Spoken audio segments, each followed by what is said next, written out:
जय श्री श्याम सभी को। मेरे लॉन्ग व्लॉग में आपका स्वागत है। आई होप आप सब अच्छे होंगे। तो मैं लाई हूँ आपके लिए सिंपल सलवार की वीडियो। तो ये देखिए मेरा 2.5 मीटर फैब्रिक है। ये पिंक कलर का फैब्रिक है मेरा। मैं इसको खोलती हूँ। जो मुझे इसको डबल फोल्ड करना है लंबाई को लेके डबल फोल्ड करना है। आप देख सकते हैं, ठीक है। इसके किनारे से किनारे मिलानी है मेरे को। फिर आप ऐसे भी निशान लगा सकते हैं इसमें। और मैं इसको एक और फोल्ड करूँगी, यानी कि इसको एक बार और 4 फोल्ड हो जाएंगे। एक और बार फोल्ड करके मैं इसको निशान लगाऊंगी। पर ये मेरी उल्टी साइड आ रहा है, तो मुझे क्या करना है, मुझे इसको दूसरी साइड पलट लेना है, ठीक है। तो मैं इसको दूसरी साइड पलट लेती हूँ। अब मैं इधर से निशान लगाऊंगी।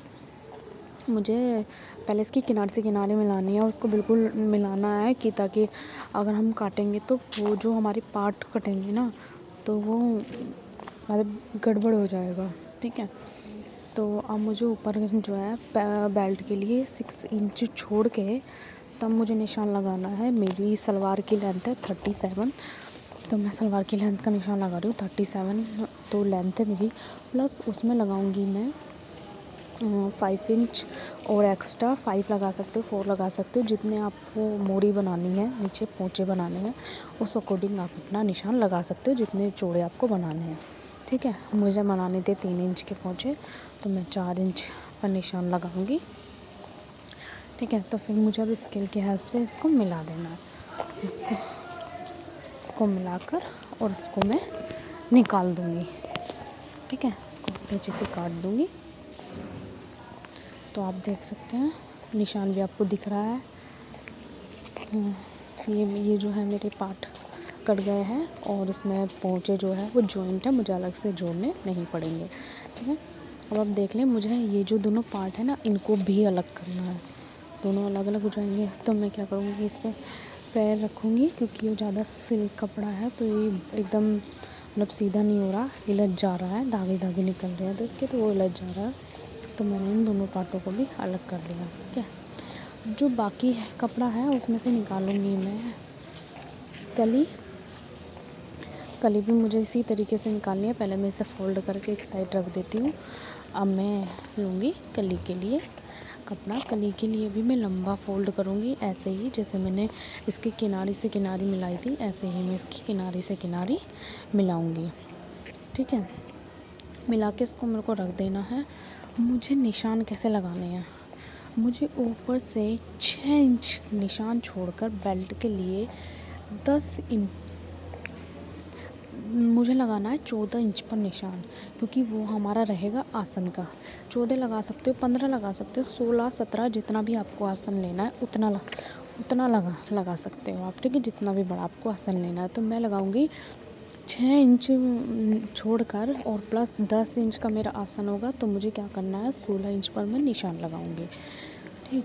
ये छोटी छोटी सी जो बातें हैं, ये आपको बहुत कंफ्यूज करती है, ठीक है, कि हमें आसन कितना बड़ा रखना है।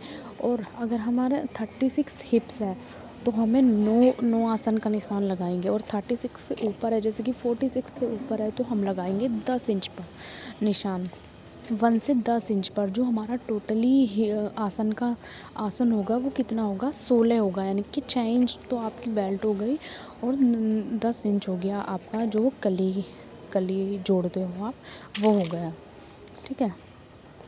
तो अब मैंने आपको बता दिया है। अगर आपका 36 से कम है तो आप 8 पर भी निशान लगा सकते हो, ठीक है। 36 से कम है तो आपको 8 पे निशान लगाना है। अगर 36 है या 36 से ज़्यादा है तो आपको 9 पे निशान लगाना है, आसन का निशान। और अगर 40 है या 40 से ज़्यादा है तो आपको 10 इंच पर निशान लगाना है, हिप साइज़, ठीक है। तो अब मैं लगा रही हूँ ऊपर से 6 इंच छोड़ के, फिर मुझे लगाना है 16 इंच पर निशान, ठीक है। 16 इंच पर निशान लगाने के बाद मुझे वो फिर जहाँ पे मैंने 16 इंच पर निशान लगाया, मुझे वहीं पर 6 लेकर, मतलब 6 लेकर बेल्ट का ऊपर छोड़कर फिर वहीं से ही निशान लगाना है, दूसरा निशान 37 इंच का, 6 से लेकर 37 इंच का निशान लगाना है मुझे, ठीक है। उससे क्या होगा, फिर मुझे ऐसा ही निशान, अब की बार तो मैंने इधर साइड से लगाया है, ठीक है। मुझे इस निशान को मिलाते मिलाते जाना है, ठीक, अब मुझे जो ये पूरा मैंने ऊपर से निशान लगाया था, ऊपर से 6 इंच छोड़ के मैंने 10 इंच पे निशान, टोटल 16 इंच हो गया। और फिर जो मैंने 16 इंच पर निशान लगाया वहाँ से आपको 6 इंच लेकर फिर मुझे 37 पे निशान लगाना है। तो मुझे क्या करना है, उसे पूरा मेज़र कर देना है जी टेप से वो कितना बैठा। तो मुझे लगाना है वो 43 हो गया मेरा टोटली। तो मुझे पूरा ही 43 पर निशान लगाना है, ठीक है। तो अब इधर से क्या था, पहले मैं उसे मिला देती हूँ, ठीक है। ध्यान से सुनिएगा, आपको कन्फ्यूज़न नहीं होनी चाहिए बिल्कुल भी। ये मैंने मिला दिया है, ठीक है। मिलाने के बाद अब की बार मैंने इधर से लगाया था 6 इंच छोड़ के 10 इंच पर निशान। अब की बार जिधर से मैंने स्केल से मिलाया उधर से लगाना है मुझे 6 इंच छोड़कर 10 इंच पर निशान। तो पूरा टोटल इंच हो गया, टोटल 16 इंच हो गया, ठीक है। उस 16 इंच को और इधर की 16 इंच को क्या करना है, क्रॉस यानी कि टेढ़ा क्या है मार्क कर देना है। स्क्वायर में कटिंग करने से पहले क्या करना है, हमें ऑलमोस्ट सारे जो निशान है उसको क्या करना है, चेक करना है दोबारा से कि जो हमारी इधर की कली की लेंथ है वो प्रॉपर लिया, इधर की कली की लेंथ है वो प्रॉपर लिया, यानी कि 37 है या इधर की भी 37 है, इस तरीके से, ठीक है। क्रॉस से हमें निशान लगाना है। अब देखिए मैं स्केल से सीधा कर रही हूँ, मैं इंची टेप से भी लगा लेती हूँ ये निशान क्रॉस में। तो ये निशान लग गया, आप देख सकते हैं कि मतलब इधर से भी जो है वो 37 इंच होना चाहिए और हमारा इधर से भी 37 इंच होना चाहिए, आपको प्रॉपर विजिबल है, ठीक है। फिर मुझे क्या करना है, ये पूरा निशान लगाने के बाद क्या करनी है, हमें ये कटिंग कर देनी है। कटिंग करने के बाद हमें क्या है, ये दोनों कली को ऊपर नीचे रखना है, दूसरे के ऊपर रख कर हमारी 4 कलियाँ है, हमारी जिधर भी साइड की कली का थोड़ा सा भी एक्स्ट्रा फैब्रिक हो वो क्या करना है, हमें बराबर कर देना। वैसे तो इससे कोई इशू नहीं है, पर फिर भी जो है आपको वो फैब्रिक निकाल देना है, एक्स्ट्रा जो भी फैब्रिक है वो आप निकाल दें तो ज़्यादा बेटर है। क्योंकि फिर क्या होता है, एक साइड प्लेटें ज़्यादा आने लगती है और एक साइड प्लेटें कम आने लगती है, तो एक साइड जो है घेरा कम हो जाता है और एक साइड ज़्यादा हो जाता है, तो ऐसा नहीं होगा, ठीक है।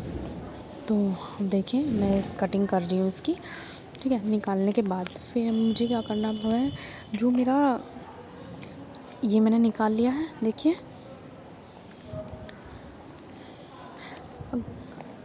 अगर आपको कुछ भी चीज़ समझ नहीं आ रही है तो मेरे पास कमेंट करके पूछ सकते हैं कि दीदी हमें ये चीज़ समझ नहीं है, मैं आपकी क्वेरी जो है वो क्लियर कर दूँगी, ठीक है। बहुत इजी है, मैं बहुत इजी तरीके से आपके लिए वीडियो लाती हूँ, जो कि बिगनर्स है, ठीक है, उनके लिए मैं बहुत इजी वीडियो लाती हूँ, सीरियसली उनकी वजह से ही, ठीक है। तो ये मेरी जो दूसरी कली थी वो दोनों जॉइंट थी, तो मैंने उसको निकाल लिया एक साइड से हमारी जो वो आसन का होता है ना, एक साइड से, उधर साइड से जॉइंट थी। अगर आप चाहे तो आसन की साइड से निकाल सकते हैं, अलग अलग कर सकते हैं, नहीं तो आप कोई ज़रूरी नहीं है, उस पर बस ऐसे ही सिलाई भी मार सकते हैं, ठीक है। आपको इंटरलॉक करने की ज़रूरत नहीं पड़ेगी। तो ये देखिए मैंने चारों कली जो है वो मिला के भी दिखा दी है आपको। तो मेरी जो कली है वो बिल्कुल बराबर है, कहीं से भी फैब्रिक ऊपर नीचे नहीं है। मैं स्टिचिंग करती जाती हूँ तो मुझे इसलिए हैबिट हो रखी है, ठीक है। तो जो हमारा फैब्रिक इसमें से निकला था, तो मुझे उसमें से क्या करना है, मुझे उसमें से बेल्ट बनानी है। ये मेरे पास थोड़ा एक्स्ट्रा फैब्रिक रखा हुआ था अलग से, तो वो फैब्रिक उसके लिए बेल्ट के लिए कम रहेगा, क्योंकि 30 बेल्ट बनेगी और जो ऑल ओवर राउंड होगी वो 60 होगी, ठीक है। जो हेल्दी लेडी का है ये सलवार। तो मुझे क्या करना है, ब्रेथ में तो मुझे 30 रखनी है, और जो लेंथ है उसकी वो रखनी है मुझे 8.5 इंच भी रख सकते हो आप, 9 इंच भी रख सकते हो, आपको उस अकॉर्डिंग रखनी है कि आपको जो पूरी बेल्ट है बनने के बाद वो आप 6 इंच रखना चाहते हो या 7 इंच रखना चाहते हो, उसको अकॉर्डिंग क्या करना है, आपको मार्किंग करनी है, ठीक है। उस अकॉर्डिंग ही हम मार्क करेंगे। अगर आप 7 इंच की रखोगे तो हमारी सलवार की लेंथ जो है वो लंबी हो जाएगी, ज़्यादा हो जाएगी। तो मैं क्या करूँगी, 8.5 रखूँगी। मैं 8.5 रखने के बाद मैं इसको काट लूँगी, इसे निकाल लूँगी। तो मैं पार्ट भी काट चुकी हूँ, मैं गले भी काट चुकी हूँ, और मैं क्या है बेल्ट भी निकाल चुकी हूँ इसमें से, ठीक है। हाँ, मैं आपको बेल्ट भी दिखा देती हूँ। ये जो है बाकी इसका जो बचा हुआ कपड़ा है जो मैं जोड़ लगाऊंगी वो मैंने साइड में काट के अलग से रख दिया था। तो ठीक है, अगर आपको मेरी वीडियो इन्फॉर्मेटिव लगी हो तो वीडियो को लाइक कीजिएगा, शेयर कीजिएगा, सब्सक्राइब कीजिएगा। आपको जो भी कमेंट जो भी कोई क्वेरी है वो मुझे कमेंट्स में बता दीजिए, और आपको और कोई भी वीडियो चाहिए तो वो भी आप मुझे कमेंट करके बता सकते हैं। और दूसरी वीडियो पटियाला सलवार की वीडियो लाऊंगी मैं तब लाऊंगी अगर आप मेरे इस पर अच्छे से व्यूज़ आएंगे, अच्छे से कमेंट्स आएंगे। तो आप जल्दी से मेरे सब्सक्राइबर कंप्लीट करवा दीजिए। Thank you.